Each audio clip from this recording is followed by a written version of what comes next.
All right, so first of all, PA3 calculator programs, so those all look really good. Lots of cool features, lots of, so basic functionality seemed to work great for everybody. Number of people added in additional features, various scientific functions, so sine, cosine were popular ones, square root, square powers, some constants, and just generally lots of good coding going on. So I was really happy with all the calculator programs. Most of the exports uploaded into Eclipse fine. A few people were using Java version 10, 11, or 12. That causes some minor glitches, but I went ahead and fiddled with those anyway. Try not to use anything non-standard. Anything that's not part of the standard Eclipse install. A couple of people were using SWT, which is a different windowing toolkit, and you can install it, but it isn't installed by default. And so if I import or zip, it gets lots of those red marks saying can't run this. And it's kind of hard to know if your code's going to work on somebody else's installation, right? It's not like the server where you're just compiling it and running it from there. So if you're going to use anything non-standard, I suggest talking to me up front and making sure that it's going to run correctly.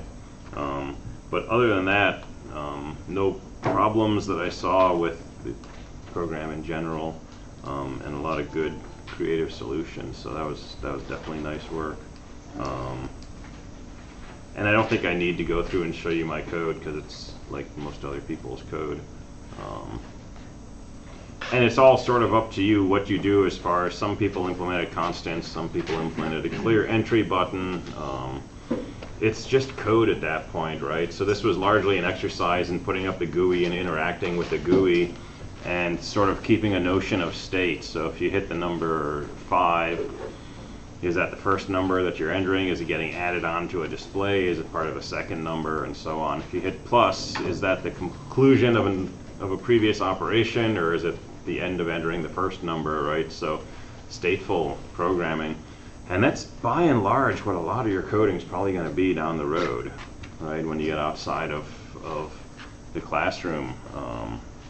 It's largely interacting with larger systems, and so having some awareness of state and what your code does might depend on more than just what the inputs are at that moment. So I thought that was all really good. And if there's any questions, you're welcome to ask those now or later. But let's look at the midterm.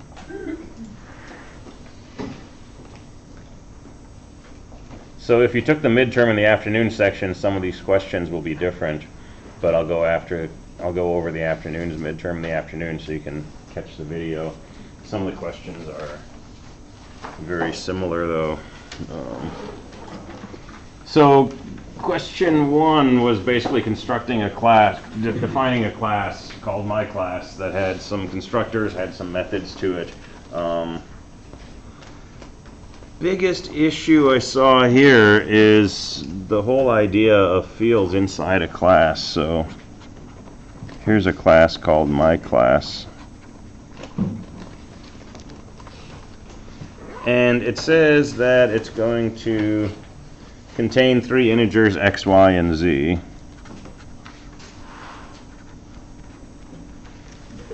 Okay, those are part of the class. So over here, if I have a main program, and I say something like my class MC, and I construct it somehow, right? MC.x refers to this variable x, right? Which means inside this class, anytime that I refer to x, I'm referring to these integers up here. And if I call some method inside MC, my class, that method has access to these variables, these fields. Which means that in general you don't pass arguments to most of the methods that you're using inside a class. there might be some reason why you want to pass some value and compare it to something or do something with it. But generally, if you want to do something in a method, in this case with x, y, or z, they're already inside the object that you're using to get to the method. So you don't need to explicitly call those.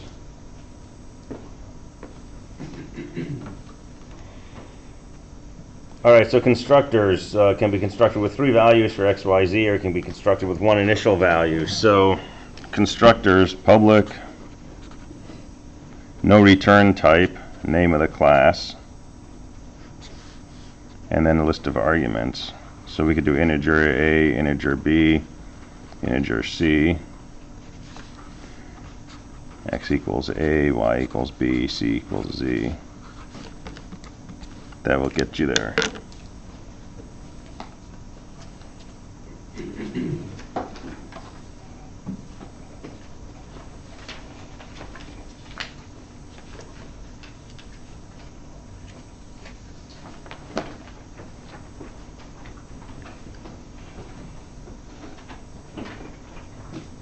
Thanks.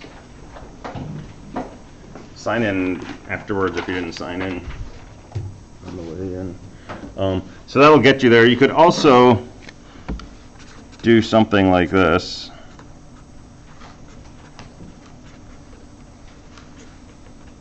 Integer x, integer y, integer z. And then here, if we say something like x equals x, that's sort of meaningless because that's just copying a variable to itself, because x refers to the argument.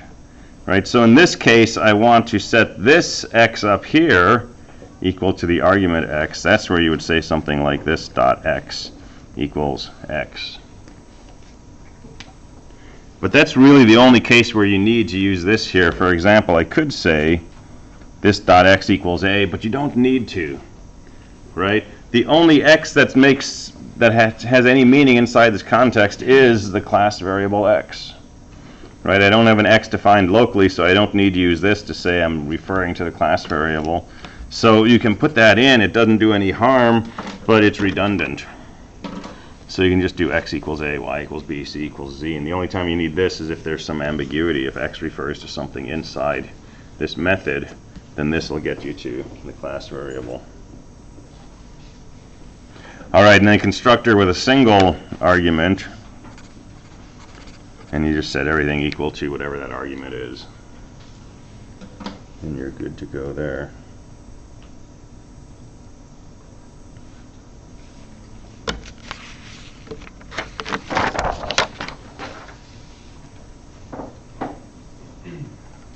All right, so prod returns the product of those.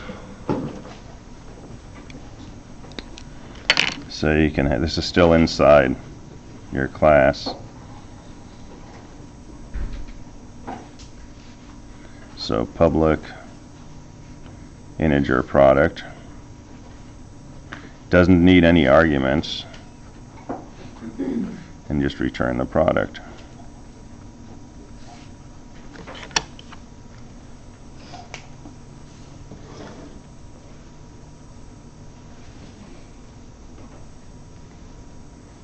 And then init sets them all to 0. Doesn't need to return anything. Doesn't need any arguments. And just set all the 3 variables to 0.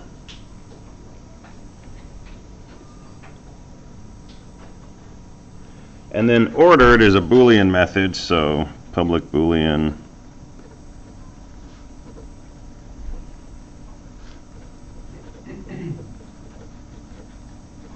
should return true if x is bigger than y and y is bigger than z. So here's a direct way to write this.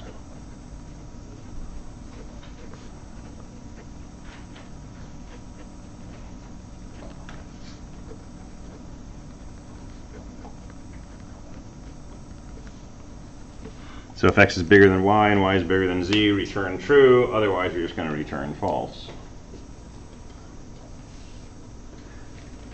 a number of people did if x is bigger than y and y is bigger than z and x is bigger than z, return true. But you don't need to check if x is bigger than z, right? If x is bigger than y and y is bigger than z, you're guaranteed x is bigger than z because greater than is transitive over numbers.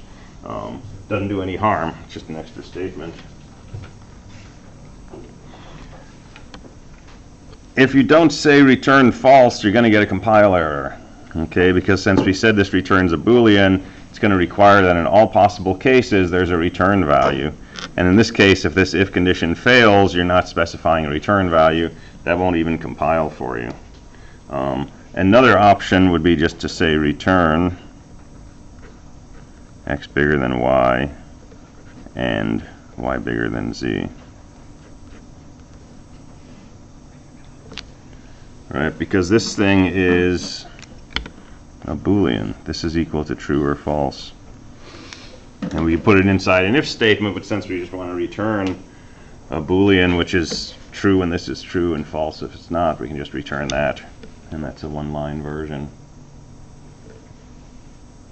It wouldn't support x is greater than y is greater than z, would it? No, x bigger than y bigger than z doesn't work because x bigger than y translates to a Boolean, and if z is an integer, you're trying to compare a Boolean to an integer.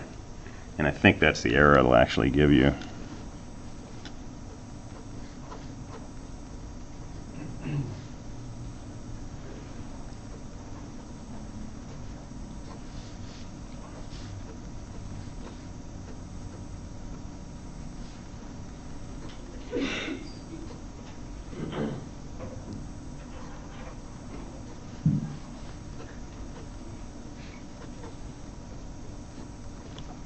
Right. This will also work, but it's getting longer rather than shorter.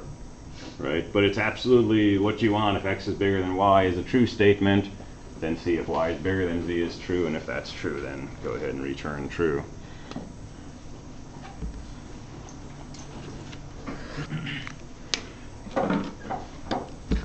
And so here's one I saw a few times.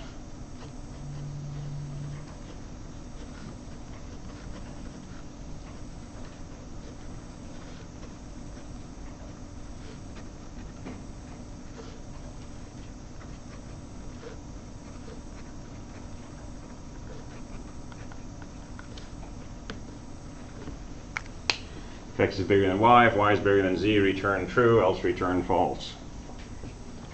And that'll also give you a compile error.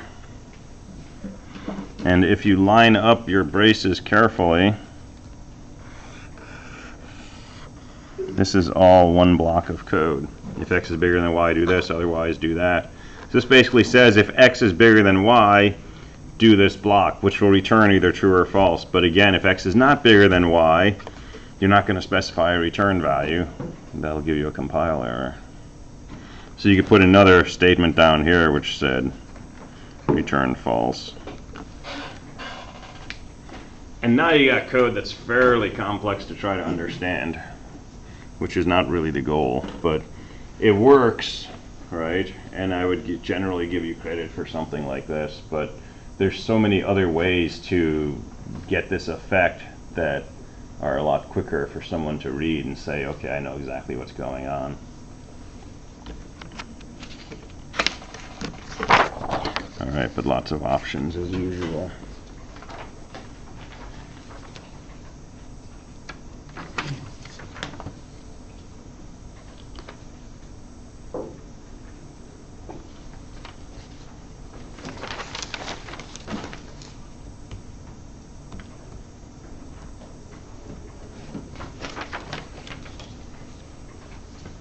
All right, so question 2 was setters and getters. And mostly people either knew how to do this or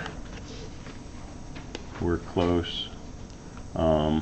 So my object has secret variable and secret variable 2 and some other stuff. The main method is reading secret variable 2, doubling it, and using that to set the value of secret variable. And then it says rewrite the above code to incorporate information hiding in encapsulation. e.g. define and use setters and getters so that nothing outside of myobj has direct read or write access to its variables. So myobj, the class still is public.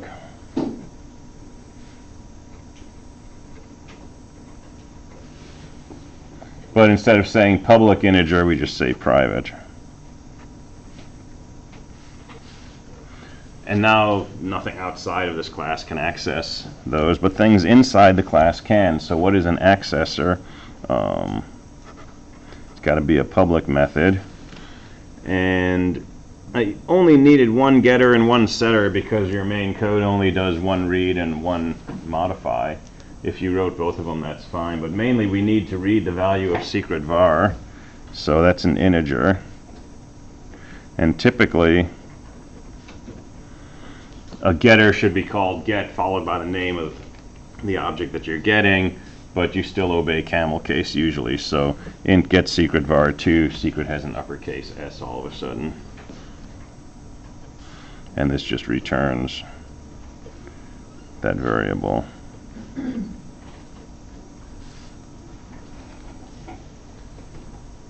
All right, so a setter or a mutexer usually takes a value and then assigns that to the object that it's trying to set. A few people passed a value and then assigned 2 times that value to secret var inside the setter. That technically works, okay, but that's not usually what you think of when you think of a setter. So if someone asks you to add setters to this variable, even though it looks like all we want to do is set it equal to 2 times something, right? Don't do that 2 times, just make it set the value equal to whatever you pass. So setters don't need a return value, but they do need an argument. So let's just do integer value. And then we just set secret var equal to whatever value we pass in. And again, the more standard way to do this, you can't see anything I'm writing. The more standard way to do this would be to pass in secret var and then say this dot secret var equals secret var. But that's okay. All right, so there's a single accessor or getter for reading secret var. And here's a single setter or mutator for taking a value, setting secret var equal to that. All right, so that's the definition, and then you have to use these. So in your main method,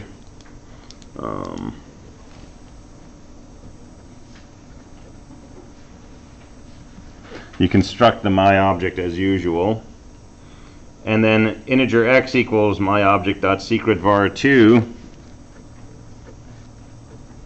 Now that's myObject.getSecretVar2. Right? Because we can't say x equals myObject.secretVar2 because secretVar2 is private.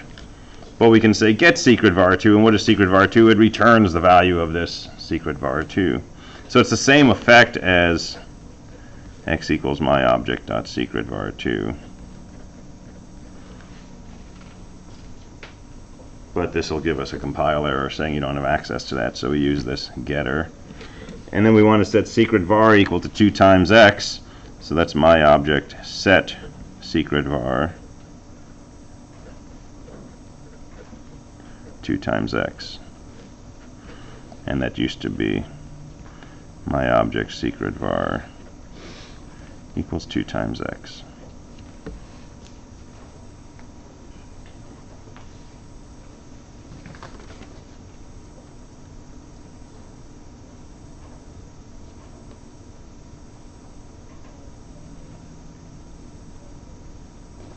I think that was pretty much everything I saw there.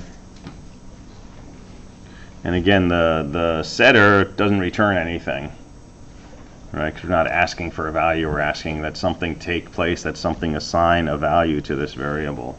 So it's not returning anything.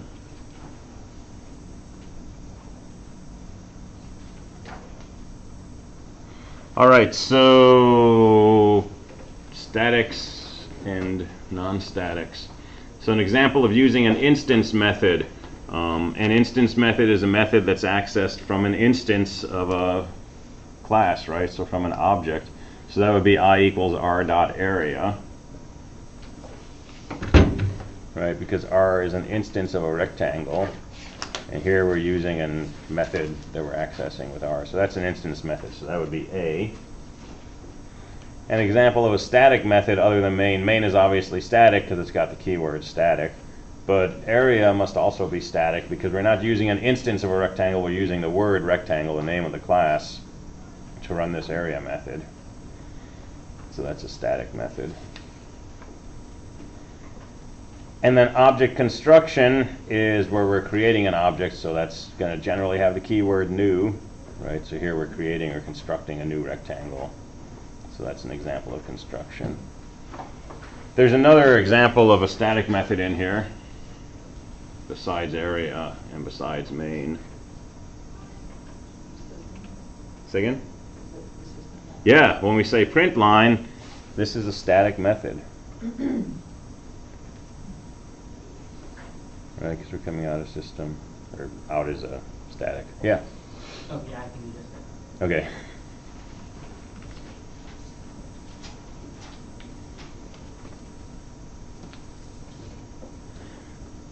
All right, so try catch. So basic setup, I think everybody knew, right? You put try around the block that might throw an exception. You make a catch block that gets executed if an exception occurs. So I'll say this again, usually you want your blocks to be as small as possible, right? You could put a try block around all 5 lines of code, and that'll work. And if any errors occur anywhere in those 5 lines of code, you'll jump down to your catch block. But that's slightly heavy-handed, and it can get you into some trouble depending on how you do this. So let me copy this code down roughly.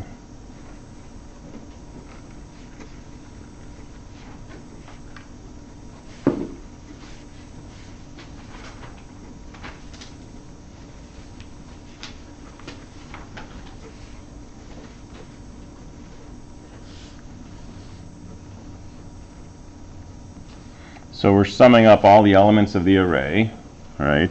And then we're calculating the average to be the sum over the length of the array, and then returning the average. All right, and where can we possibly get an exception in here? Right, the integer sum equals, that's not going to give us an exception.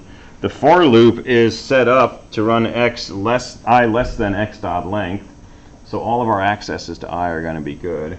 It's an array of integers. We don't have to worry about null elements in the array.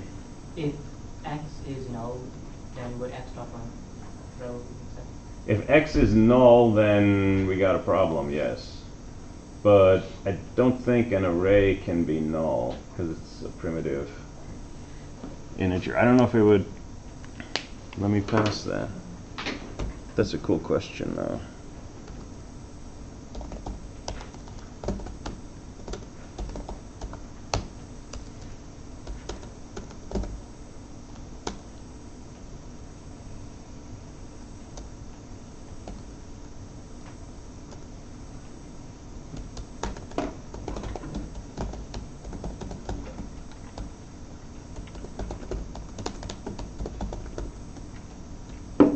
Yeah, this may throw an exception. Nope, needs it to be initialized. Can you set it to null?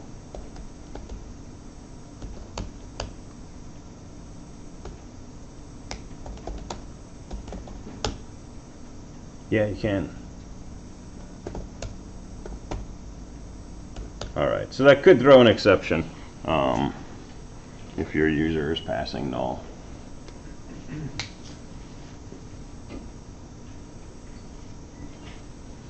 So maybe you need that. Did you have that in a separate block? Somebody had 2 try blocks in here. Alright, but this is definitely where we might get an exception, right? right? If the length of x is 0, then when we divide to get the average, we'll definitely get a divide by 0 exception in there. So I would suggest putting a try-catch block right around this statement. Right, try average equals this, return average, and then in your catch block you can return, I think it was 0, if return -1 if you get an exception. So here's something that a few people did.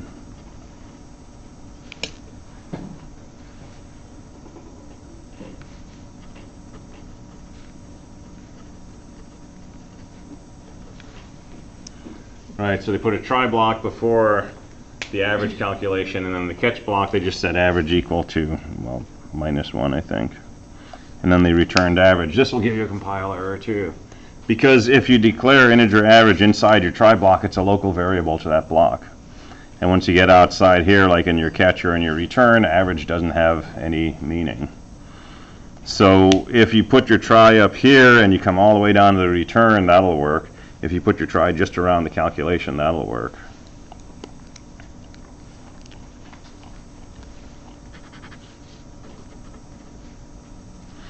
So you could do this, try, calculate the average in there, and then catch, you could set average equal to -1 and then return average. Or in your catch block, you could just return -1 directly, and then outside you could say return average. Same thing. You don't really need a finally block in here. And some people use finally blocks for the return. Some people put in an empty finally block. You don't need to put in a finally if you're not going to do something in it. Okay, it's kind of like an else. If you don't have an else clause, don't say else, bracket, bracket. Just leave it empty. All right, and then for your catch, you need an argument.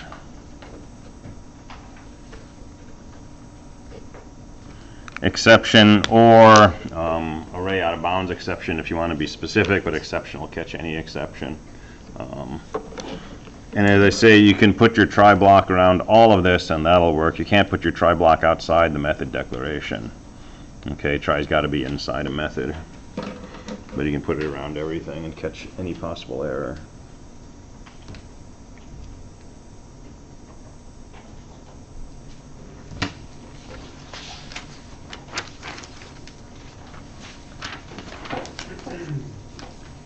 All right, question 5. So my usual list of things that I saw and made adjustments for. So let me try to summarize this. So first of all, there is nothing to print in here except your final output, which is number parentheses number, right? There's nothing else to print. You're not supposed to print, you know, reading input, current input equals this, etc., etc.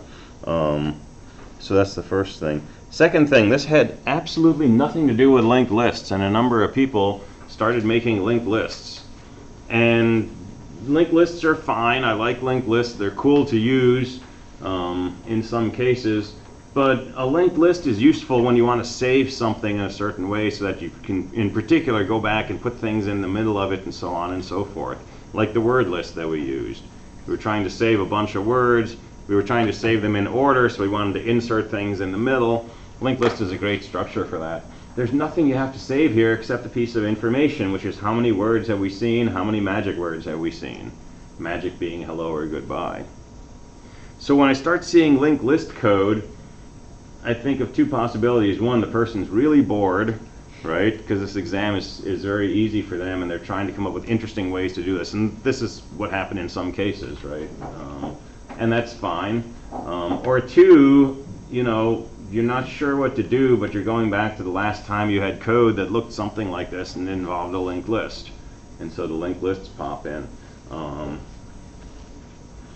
if that's the case, right, then my thought is that even though you understand how you got your program working, you might not be totally clear on the individual pieces by themselves, right? And maybe if you go back to PA2, for example, and forget about the whole overall behavior of the program, think about the behavior of the individual pieces. Think about the location list class. What does that do?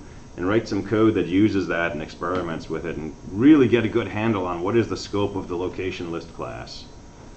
And then play with the word list class and forget about location lists, forget about scanners, right? Just play with that class. It's a linked list of words and get a handle on sort of what the scope of that is. That might help sort of separate these things out into what the actual pieces do. So this was reading from standard in. Basically use a scanner to open up standard in, system.in. And you're counting words, which are inputs separated by white space, okay? If you start using next line, which reads in an entire line of text, you're putting a lot of work on yourself, especially for an exam. Because now you need to parse that. You need to figure out what's a white space, because it's not just quote space quote. Could be multiple spaces, could be tabs, could be a new line, right? So you need to figure out what's the white space, and then you need to break it up, and you need to be stateful. Because your code is going to work on that line and break it up into words until it gets to the end of the line, and then it's got to go and it's got to read a new line, start doing that again. And that's what has next line, has next int. That's what happens inside the scanner class. It does a lot of that for you. So all you got to do is just use has next and next. Has next says, is there another word available? And next tells me what the next word is. And any time that you can process your input as it's coming in, you're going to have an easier program in the end. Right? If you've got to remember the input to do something with it later on, remember it, put it in the data structure, an array, a linked list, something. If all that you need to do with your input can be done as you get the input, do whatever you need to do, get rid of the input, move on. Right? And that's what this was set up to do. So read a word, add one to your overall count, right, all, and then see if that word is either hello or goodbye, and if it is, add one to your magic count, magic. And that's it. You never have to look at that word again. So you don't have to save it, you don't have to put it somewhere, you don't have to go back to it, right? So this can look like a fairly small flow chart.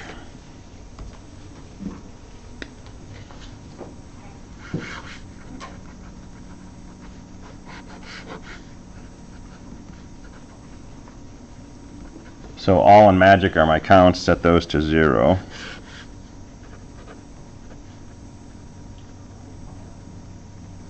I'll open system.in.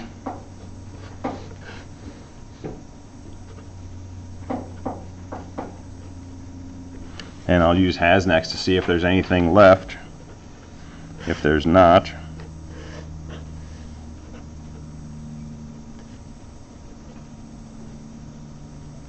just print out our final tallies, all parentheses magic, and we're done.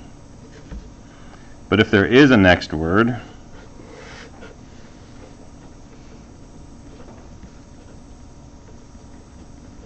save that in a variable.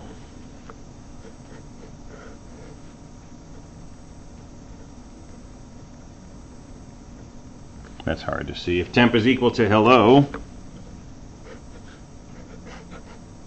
then increment magic.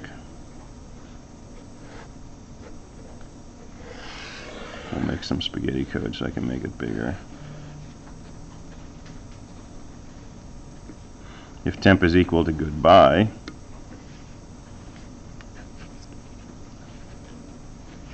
increment magic.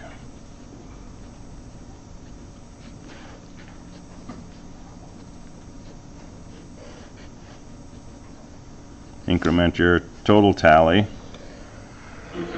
and go back up here. So basically, put yourself in a while loop, right? Loop on has next. If you're inside the loop, use next to get the next word. See if it's equal to one of the magic words, and if it is, increment your magic count, right? And then increment your overall count regardless. And then go back up to the top of the while loop.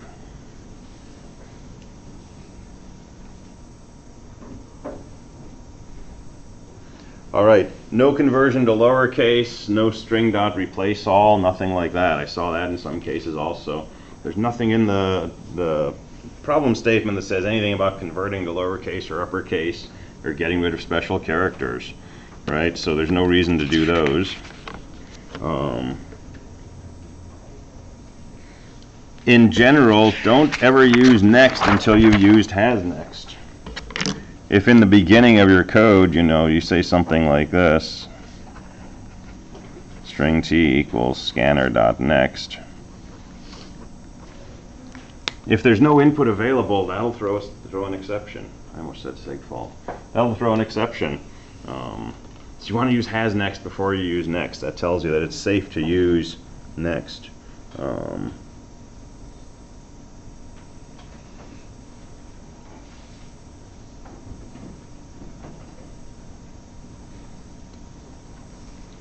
This is a really easy glitch to make.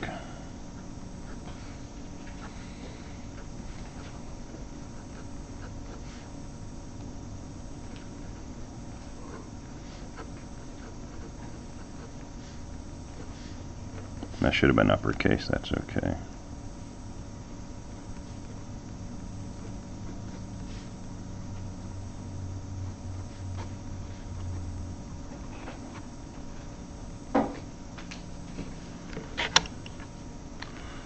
So what's the problem here?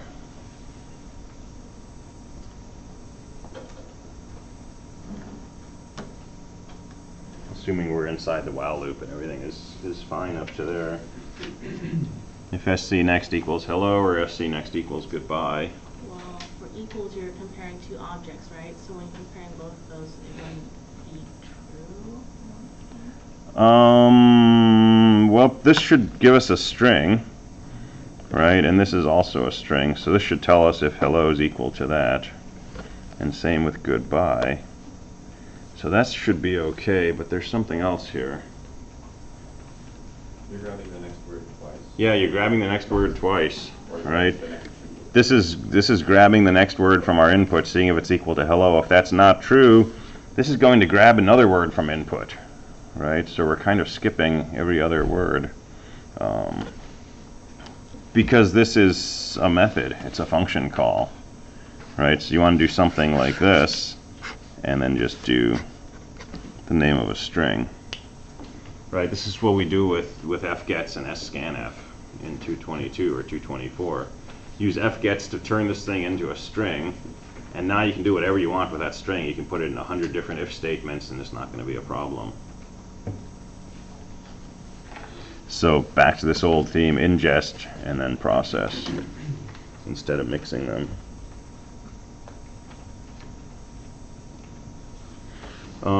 This next and has next and next line and all that stuff, they work on the scanner object. They work on iterators, which we've touched on briefly. They don't work on strings themselves. So there were cases where people went through a loop and they repeatedly did has next next and saved next into a string. And then at the end of the loop, they did another loop where they said, well, string dot has next, to try to pull the pieces out of the string. And that doesn't work unless you do something special to set that up. Right, so has next next, we're usually thinking of coming in from scanner. And it gives us back a string. It's just a plain old string.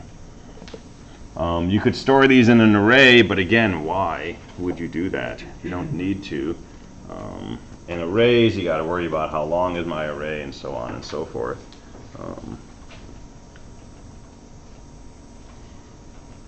All right, and the other thing to watch out for